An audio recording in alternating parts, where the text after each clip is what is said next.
السلام علیکم۔ بسم اللہ الرحمن الرحیم۔ حضرت عمر رضی اللہ تعالیٰ عنہ روتے ہوئے حضور صلی اللہ علیہ وآلہ وسلم کی خدمت میں حاضر ہوئے۔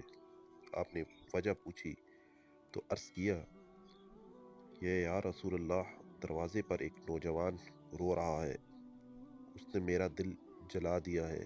فرمایا عمر، اسے اندر لے آؤ۔ وہ نوجوان روتا ہوا حاضر ہوا۔ حضور صلی اللہ علیہ وآلہ وسلم نے اس سے رونے کی وجہ پوچھی۔ کہنے لگا، یا رسول اللہ، میرے گناہوں کا ڈھیر مجھے رلا رہا ہے اور مجھے جبار سے ڈر لگتا ہے کہ وہ مجھ پر غضبناک ہوگا۔ آپ نے فرمایا، نوجوان، کیا تو نے اللہ کے ساتھ کسی کو شریک ٹھہرایا ہے؟ عرض کیا، نہیں۔ کیا تو نے کسی جان کو ناحق قتل کیا ہے؟ عرض کیا، نہیں۔ آپ نے ارشاد فرمایا کہ پھر اللہ تعالیٰ تیرے گناہوں کو معاف فرما دیں گے، اگرچہ وہ 7 آسمان، 7 زمینوں اور تمام پہاڑوں کے برابر ہوں۔ نوجوان بولا، حضور، میرا گناہ 7 آسمانوں، زمینوں اور پہاڑوں سے بھی بڑا ہوا ہے۔ آپ نے ارشاد فرمایا، تیرا گناہ بڑا ہے یا کرسی؟ کہنے لگا، میرا گناہ بڑا ہے۔ فرمایا، تیرا گناہ بڑا ہے یا عرش؟ اس نے کہا، میرا گناہ بڑا ہے۔ ارشاد فرمایا، تیرا گناہ بڑا ہے یا تیرا اللہ یعنی اس کے عفو؟ کہنے لگا، ہاں، البتہ میرا اللہ اور عفو بہت بڑے ہیں۔ پس ارشاد فرمایا کہ گناہ عظیم کو خدائے عظیم ہی معاف فرمائے گا، جو بہت ہی عفو درگزر کرنے والا ہے۔ پھر فرمایا، ذرا اپنا گناہ تو بتا۔ اس نے عرض کیا، یا رسول اللہ، مجھے آپ سے حیا آتی ہے۔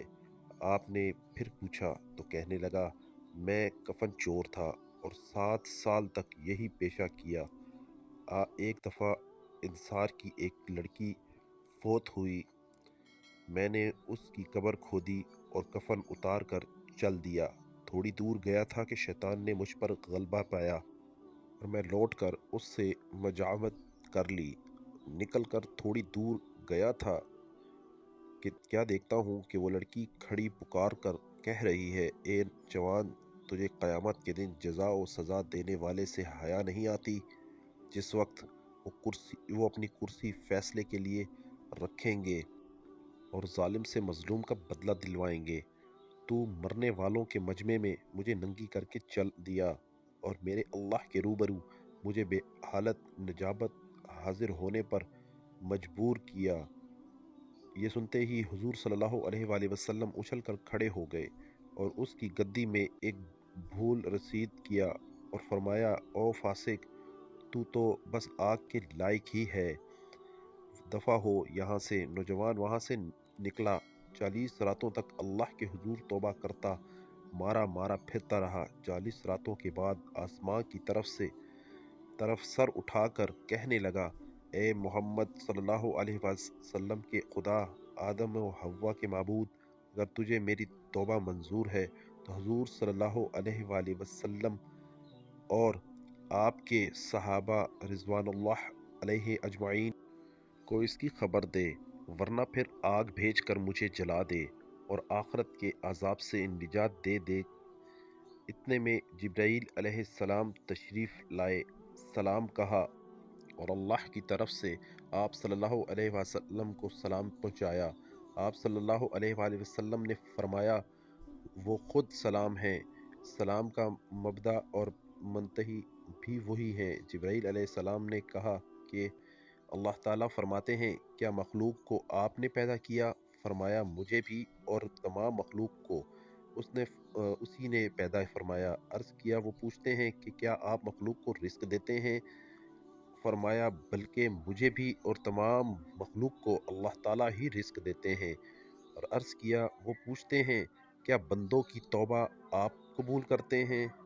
فرمایا، بلکہ میری بھی اور تمام بندوں کی بھی وہی قبول کرتا ہے۔ پھر کہا کہ اللہ تعالیٰ فرماتے ہیں کہ میں نے اپنے بندے کی توبہ قبول کر لی ہے، آپ بھی اس پر نگاہ شفقت فرمائیں۔ حضور صلی اللہ علیہ وآلہ وسلم نے اس نوجوان کو بلا کر اسے توبہ قبول ہونے کی بشارت فرمائی۔ فقیہ رحمۃ اللہ علیہ فرماتے ہیں کہ عقل مند آدمی کو اس سے سبق لینا چاہیے اور جاننا چاہیے کہ زندہ کے ساتھ زنا کرنا مردہ کے ساتھ زنا کرنے سے زیادہ بڑا گناہ ہے۔ اس کی معافی کے لیے حقیقی اور سچی توبہ کرنی چاہیے۔ دیکھیے نوجوان نے جب سچی توبہ پیش کی تو اللہ تعالیٰ نے اسے معاف فرما دیا، اور یہ بھی ضروری ہے کہ جس حیثیت کا گناہ ہو توبہ بھی اسی درجے کی ہونی چاہیے۔ والسلام۔